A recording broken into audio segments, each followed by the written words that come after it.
Welcome back to the Talkin Chop podcast, brought to you by the folks at Chief of Staff KC, your local trusted talent scouts, making connections that matter. This week, we're joined by our dear friend, Chris Stibbs, Director of Philanthropic Engagement at Newhouse Domestic Violence Shelter. Chris, I know you've had a super busy last couple months. How's life going for you now? You know what? Now that we're out of gala season, I am swimming easy. There you go. I am very excited to be done with it. There you go. You excited for the holidays coming up? I am. It's a big time of year, too, with end-of-year giving and the philanthropic sector. So I'm excited, but also ready to take a few more breaks. There you go. You guys have a good Giving Tuesday?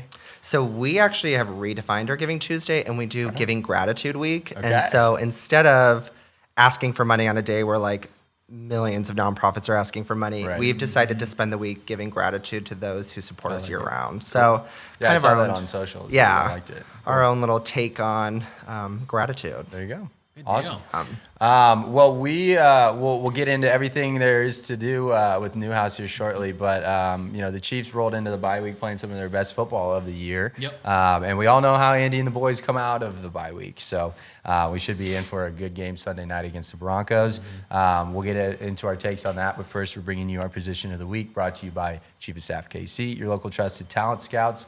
We're a recruiting firm in Brookside, and we'll bring you the best accounting and finance, sales, marketing, ops, admin. I wasn't on the show last week, so I don't have it down.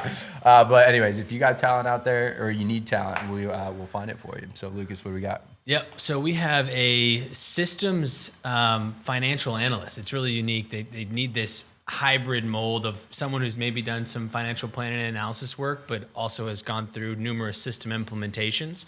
So any like cloud-based or Oracle-based, software implementations, or even if you've just done some other smaller integrations, that's something that they're looking for. It's more of a unique one. It's a high-paying contract role. So they bring you on for about 6 months, and then it's a potential opportunity to go perm. So anyone out there who got caught up in some layoffs, or maybe is just unhappy in their current environment and would like a new venture, please give us a shout. And then we actually picked up some creative roles recently. So shout out Let It Fly Media. I know they're looking for a couple people right now, producer and creative. So they're obviously needing talent, but then we have a few clients in town that need some graphic design talent and some producing talent as well. Love to talk to you about those. A little out of the ordinary from what we normally accomplish. So but those are the two hottest ones and most recent as of late. Awesome. Well, those are your positions of the brought to you by Chief of Staff KC. I want to give a quick shout out to my boy Lucas for putting the team on his back last week, riding solo. Thanks for doing that, man. No, you're welcome, man. Nice to have you back. It's go. good to have a duo back in action. So we'll get into the Talkin Shop portion. So, Chris, if I'll let you take the floor, let the viewers know kind of your background, if you'd like, and kind of what you've been doing with Newhouse as of late. Yeah, so my background over the last 5 to 6 years has been in the philanthropic sector here in Kansas City. So whether we realize it or not, we're all involved with some sort of nonprofit, whether it's our church, local food bank, working on young professionals board for agencies. I mean, we all have some connection to the sector. Sure. So I work for Newhouse. We're Kansas City's oldest domestic violence shelter, celebrating 50 years this year of life-changing services. Awesome. Yeah, it's been a very exciting year for us. We've estimated that we've served about 21,000 survivors in shelter over the last 50 years in the community. And we're ready to kind of prepare for the next 50 years and how we work to eradicate this.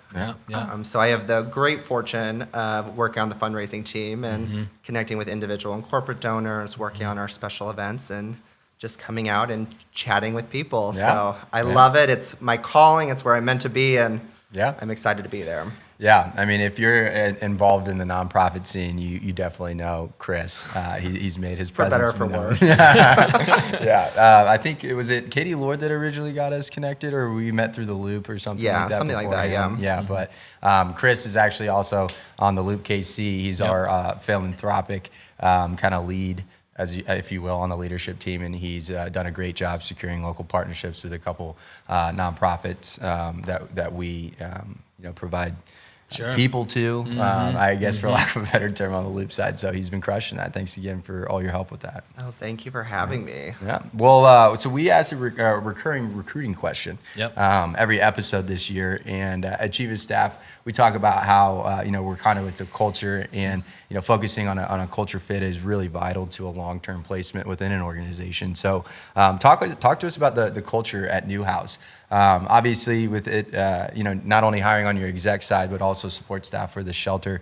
I'm sure you have to really look for specific things and traits in people. So yeah, talk to us about the culture at Newhouse. Yeah, so one of the things I've loved about the culture at Newhouse, and I really credit our boss, Courtney Thomas, she's the president and CEO, is creating a culture where we get to be innovative and creative. Because you can see so much in businesses where this is what we've always done, this is the standard, like just follow it and we're good.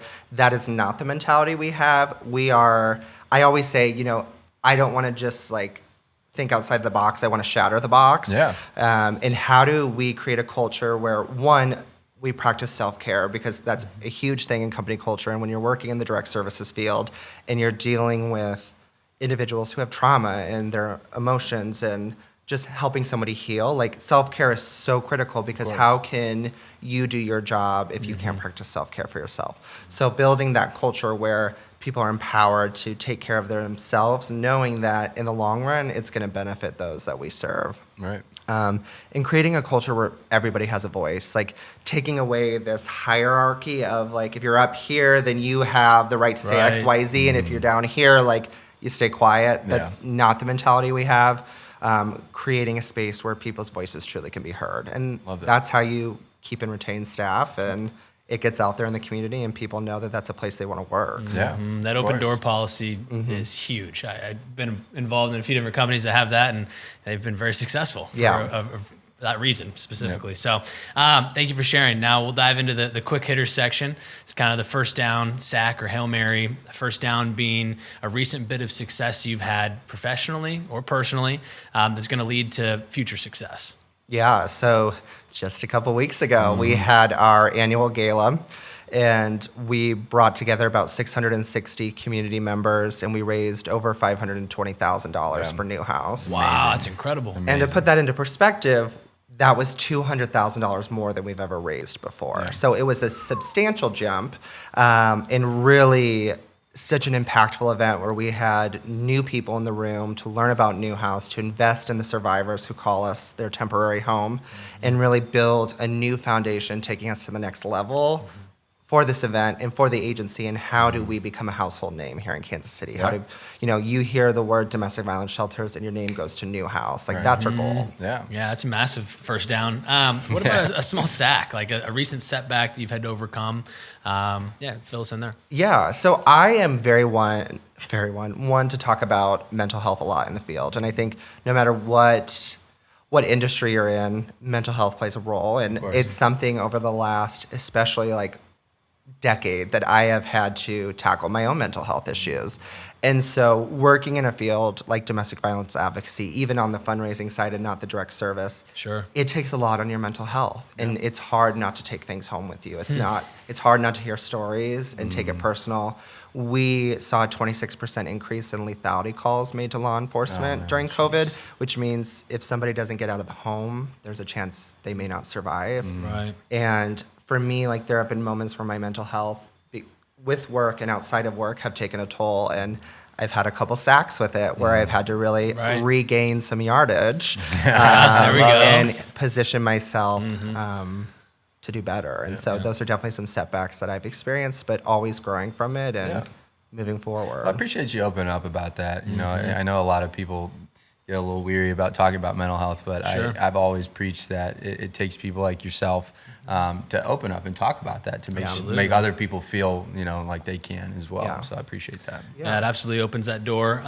What about a Hail Mary? So a big goal you're working on for the next 12 months. Let's hear it. Yeah, so it's not official right now, but we are trying to work on a pop-up bar for Valentine's Day weekend. Oh, hell yeah. So it would be the Friday and Saturday before Valentine's Day, and the whole theme around it is building healthy relationships and practicing self-care. And so whether you're in a relationship, you're single, whether it's family, friends, your significant other, your colleagues, healthy relationships are critical and much needed. And so we want to create this space where every individual who walks through the door is practicing self-care. They know they're loved, they know they belong, creating that space where everybody can be themselves. And so we're looking to tackle that Valentine's Day weekend, because what a perfect time to talk about healthy relationships. And so that's kind of my Hail Mary right now, trying to get that in place. But we're excited to see what we can do. Yeah, and if you end up getting that set up, you might catch me behind bar one night. So there we go. Yes. We'll see. Emerson the bartender. All right. I did also just want to touch on one more point before we jump into the football talk. But yeah, talk to us about like your year. And I've just noticed you personally as being a friend, how much of an impact you've made, not only to Newhouse directly, but also in the community in terms of bringing about that brand awareness. Like, I've been so impressed with just how well you preach the message. And, talk to us about like, the Casey Can, like what some of the other things that, you've kind of brought to the table with Newhouse this year. Yeah. So I am very fortunate that when I talk to my friends day in and day out about Newhouse, they're not like, Chris, we need you to shut up now. One of them being Emerson. And so one of our highlights of the year definitely was our partnership with Kansas City Children's Assistance Network, Casey Can. They raised almost $70,000 for us at their gala, which is huge. That was awesome. Massive, And that $70,000 can provide on average about 700 nights for a survivor living in our shelter for almost 2 years. Yeah, what an impact. Shelter. Yeah, it's huge. And for us as an agency, like, we have been one of the larger agencies bed-wise, like in the top 3, but operating on one of the smallest budgets. And so really stretching the dollar and trying to make it work. And in a perfect world, every shelter has all the money they need to serve every single client. So when we get gifts like the one we got from Casey Can, I mean, that is truly being invested back into the programs and helping survivors. So that was a huge win for us. Last year, we were very fortunate to get a gift from Dr. Phil Mcgraw and his wife, Robin. They wanted to support a domestic violence shelter in Kansas City. Dr. Phil grew up here for a couple years in high school. Sure. And they selected Newhouse. Love it. And just working on a lot of partnerships. I mean, we've had a lot of success with events. I mean, the gala, our breakfast this year was a record-breaking year. The influencer campaign was awesome. The influencer campaign was amazing. Yeah. And so we launched a campaign where we asked 50 influencers in the community to share about Newhouse. And I would say, just off a guess, we probably had over 200 like story posts. And I always say, like, it's cool when you see influencers post on their actual page, like their feed, because like, and the influencer realm is fascinating and so cool, and just like, I am nowhere near that, so I'm in awe. But to see people truly take the time to spread awareness and even just say, like, this resource is here for someone who needs it. I mean, we had people reach out because of that campaign. Love it. And it was just a huge success, something we're going to build and grow upon. Thank you to our very own Emerson Hodis, which is really cool when men do it, when men talk up, because 1 in 3 women and 1 in 4 men will experience domestic violence, and it's something where we need men to talk about it more. And so to see male influencers step up and spread awareness, like, that is just amazing. Well, congrats on all your success and your hard work. It doesn't go unnoticed, man. Like, I'm so proud of you. Really Thank you. am. Yeah, you're killing it. Thanks, guys. Yeah, well, here's to a more successful 2022. You set the bar pretty high. So Yeah. like our good friend Patrick Mahomes. That's right. That's First right. year out there. So that leads us into our football stuff. Let's talk we're some back. chop, Chris. So as we look forward to Sunday night against the Broncos after the bye week, how do you think the Chiefs are going to fare? Time's yours. Okay, so I am very excited because I will be watching this game All right. now that I've been on the Talk and Chop podcast. Here we go. I still, I have been kind of a fair weather fan since I moved to Kansas City 9 years ago and kind of tune in here and there. I do believe in my heart that the Chiefs will win. Okay. I also have to believe that because my cousin is a big Broncos fan, There you go. and I like to shove we've got Broncos, Bears fans, Vikings, and then me being in Kansas City, I just claim the Chiefs. There you And go. so Absolutely. now it's my turn to talk smack and you go. say that the Chiefs are going to beat the Broncos. I think it Oh, yeah. could be close, but I have the Chiefs winning. Okay. right. We'll get your score prediction here soon. Stay tuned for that. Yeah, I'm pumped up. I'm sure you are too. Obviously, we'll all be watching it. Chiefs are getting healthy at the right time. They were going into the bye week looking fresh, like back to the Chiefs that we know and love that, won the Super Bowl. So all I can really ask for is to continue that momentum. And, luckily, Andy Reid, as you mentioned earlier before the show, he's got a heck of a track record coming off of bye week. Yeah. So, come on, Andy, keep doing your thing. I know I'm going to be watching on Sunday night, which it got flexed to Sunday night. Yeah. So I don't know how you feel about that, but love to hear your takes. I don't know. Monday mornings are always tough when you're out at Arrowhead until 11 o'clock. But, That's right. Or, out there at like 3.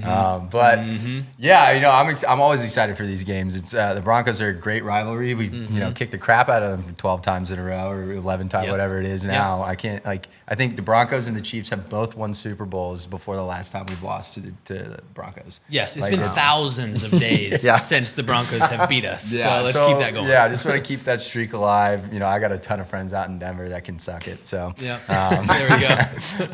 But yeah, I mean, Andy Reid off a bye is almost automatic. Knock on wood. We'll see. Sorry, but yeah, I'm excited for the game. Excited to be back at it, Arrowhead, and we'll just see how we do. But Chris, what do you? If we got a score prediction from you, what are we thinking? So I'm going to say 24-21. Chiefs winning. I like it. The Broncos are playing well. I think it'll be a little bit. I was closer doing my than people research, expect. so There you go. That's what I'm. That's good. Overall, I like The AFC West rivalries always tend to bring out the best of both teams. True and that. so I'll go with a 28-21 Chiefs victory. Okay. I think we're gonna stomp them. Honestly, Love it. As Love much it. as I would love to see a tight game, I think it'll be like 31 to what is 17? 20. 31 20. All right. Tucker? Tucker, what are we thinking? Probably go 21-17. 21-17. A little lower from scoring, Tucker but we get over the here. dub. All right, I like it. I guess I'm going with the over. So we'll see. Well, we hope that you are the correct That's right. one. Yeah. So Do you want to put in your hottest player on the Chiefs last take or? I think I will go with the player that I really, really admire. Okay, we'll do that. I like that. In case you happen to be watching. I just am continually impressed by Tyrann Mathieu. Yeah. The work he does on the foundation. Shout out to my good friend Angel McGee, who serves as the chair of the board. I love what he's doing in the community and him taking his background and his experiences growing up and making sure that he invests what he has done back into the communities that 100%. he lived in and that he lives in now.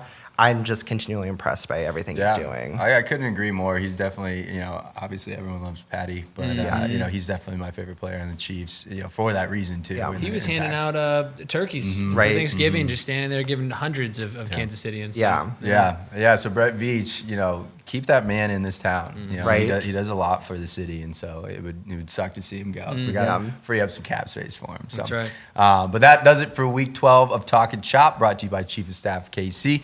Whether you're listening on YouTube, Spotify, Apple, wherever you get your podcasts, make sure to follow us along all season as we interview some of Kansas City's top execs and personalities. Chris, again, thanks so much for being with us, Thank you, especially Chris. on short Appreciate it. notice. Thanks for having me. Yeah. So glad to be here. Always great catching up, man.